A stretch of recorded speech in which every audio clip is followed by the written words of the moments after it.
আসসালামু আলাইকুম রহমতুল্লাহি ওয়া বারাকাতুহু। মিলন মোহাম্মদের পেজ থেকে আমি আসুন। আলহামদুলিল্লাহ, আপনারা দেখতে পাচ্ছেন যে আমি রোগীর বাসায় আসছি। এখানে আলহামদুলিল্লাহ অনেকগুলো রুগী, এর মধ্যে এর আগে একজনের ট্রিটমেন্ট করেছি। আলহামদুলিল্লাহ তিনি তার মেয়ের ট্রিটমেন্ট করেছে, এখন আলহামদুলিল্লাহ তার মেয়ে সুস্থ। আপনারা তাকে জিজ্ঞেস করা হবে, ইনশাল্লাহ সে রিভিউ দেবেন ইনশাল্লাহ। আপনারা দেখেন। আসসালামু আলাইকুম। আচ্ছা, আরেকবার যে আপনার মেয়েকে ট্রিটমেন্ট করতে আসছিলাম, এখন আপনার মেয়ের কী অবস্থা? আগে থেকে আলহামদুলিল্লাহ ভালো, এখন আর তো কোনো সমস্যা হয় না। জি, আলহামদুলিল্লাহ। আর আপনার তো আলহামদুলিল্লাহ যে সমস্যাটা ছিল ওইটা কোনো জিনগত সমস্যা না, ঠিক আছে?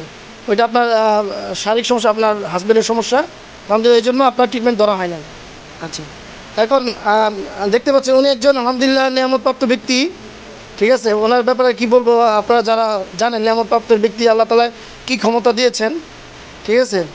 ওনার আসলে কোনো সমস্যা নেই, কিন্তু যদি ডাকা হয় আলহামদুলিল্লাহ হাজির হয়ে যান হুজুরে।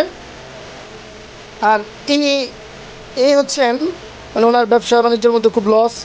ওনার রিলেটিভস, মানে যারা আত্মীয় স্বজনের মধ্যে কেউ একজন ওনাকে জাদু করা হয়েছে, তাকে জাদু করেছে।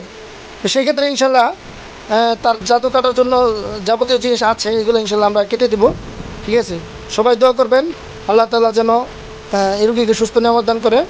আসলে ভিডিওর মূল উদ্দেশ্য হচ্ছে কি, অনেকে মনে করে যে পেজটা ফেক বা আমি ফেক, এই জন্য হচ্ছে আর কি ভিডিও করা। আর এটাই হচ্ছে উদ্দেশ্য, কারণ দেখা যায় অনেকে এগুলো বিলিভ করতে চায় না, বা আমাকে বিলিভ করে না, বা পেজ বিলিভ করে না, অনেকে ধোঁকাবাজির মধ্যে পড়ে যায়। সেই ক্ষেত্রে হচ্ছে ভিডিও ব্যাপার। ঠিক আছে, সবাই দোয়া করবেন। আসসালামু আলাইকুম রহমতুল্লাহ।